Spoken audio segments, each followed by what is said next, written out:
I want to go back to 2006 when Not Too Shabby released Play Me, when you had 3 or 4 band members who had a real bluesy influence, and obviously with the first album Play Me, their influence got across and the album came out bluesy.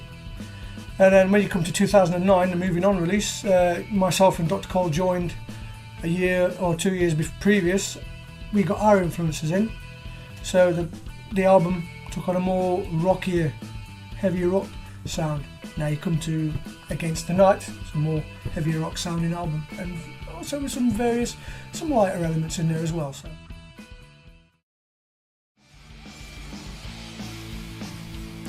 the tracks that's being mentioned here is Groovy Train and My Way.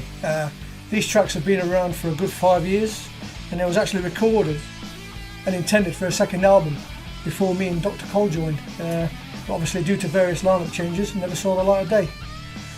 So we intended to have them released at some point, but we had to re-record them because obviously of the lineup changes. We wanted it our versions and our way. So for Against the Night, we've done them and they sounded fantastic, and they sound very different to what they used to sound. So yeah, we're glad to have them on the album. Well, this had more to do with Dr. Cole and Danny. I think they was going through lyrics within the album, you know, each song. And I think they was looking for a suitable name for the album, which can sometimes be difficult, but I think they were going through Motor Shabby lyrics and they saw the line Against the Night in there. And, you know, a pretty good album name, I think, pretty solid, and that's what we've decided upon. So thanks to Danny and Dr. Cole for looking through the lyrics, which took some time.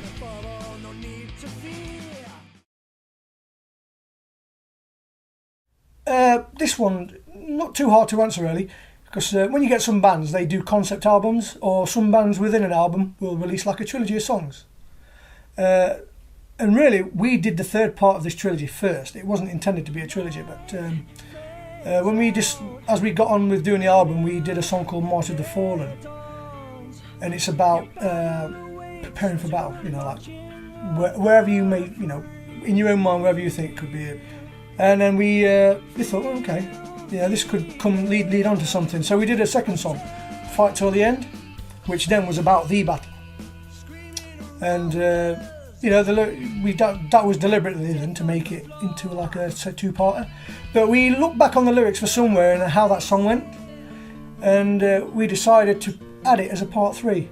But if you listen to all 3 songs, the slight musical finger-picking kind of styles in the songs, and it was deliberate, so you got a sense of an idea that the 3 songs were all linked together.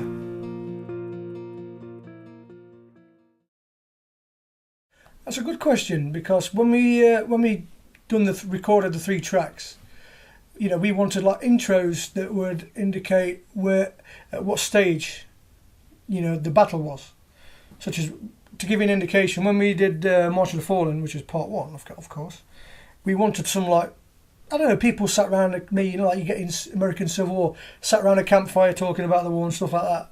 And that's what we tried to do, or we wanted to do, for part 2, which was the battle, and then part 3, which was the aftermath.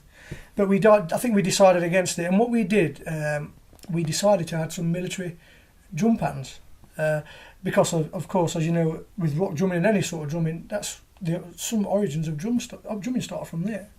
So we kind of wanted to introduce that, and for part 1, obviously we got Danny on the drums, acoustic and electric by the way, and we tried various different drum patterns, and we wanted them to incorporate the feel and what was happening with each track.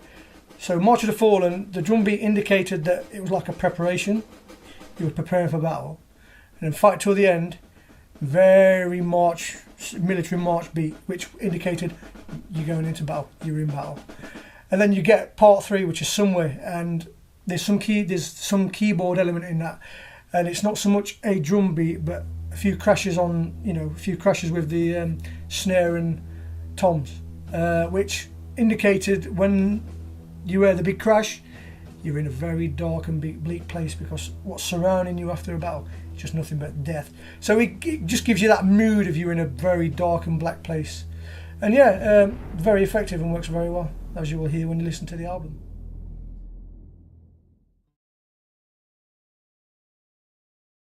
Yeah, definitely, of course. I don't think we ever intended to put an instrumental on Against the Night, to be honest.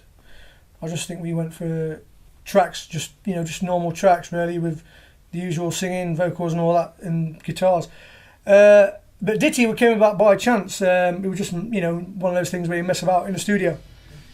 We love playing Bad Boy live, which is our only instrumental that we have at the minute, and it's received well by audiences, and we just love playing it. So yeah, we'll definitely release some instrumentals in the future. But as regards the 52nd one we have on the album, which is Ditty, that was intended to be an intro, But as we found out playing it live a few times, it's always better right at the end. Once the audience thinks you've done and you've gone, you just kick into Ditty, and people's like, "What the hell's going on?" And then it just receives a great response from the audience. So whenever you think it's done, all hell breaks loose, and that's the kind of reaction you want from the outside. So.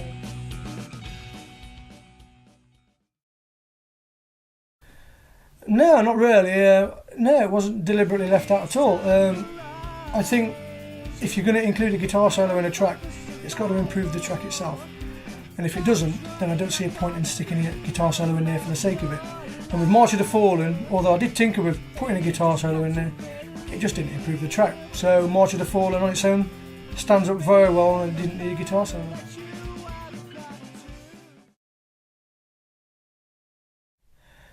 Well, you have to go back again to one of the earlier questions that I answered. If you go back to Play Me, you had most of the band influenced by blues. So, of course, the album came out very bluesy. Moving on, slightly different. You still had some blues influence in there, but you could see a progression coming on. But there's a lot more variety in the album.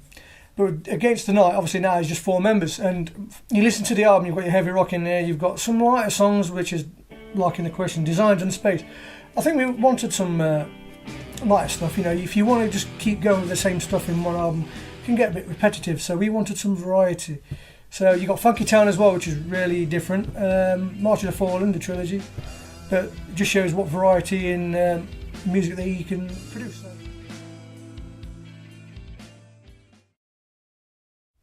I think the two that we wanted to put, the two that we've been discussing, I think was The Game. That's been touted as being put out as a single for a long time. But then we also talked about Hard as Nails. The problem I think we got with Hard as Nails, it's quite a long song for a single. And if you're going to put a single out there, you want it to be short, sharp, and punchy. So I think The Game is going to be the one we're going to do. Yeah, definitely. You're in a band. If you don't perform live, why be in a band?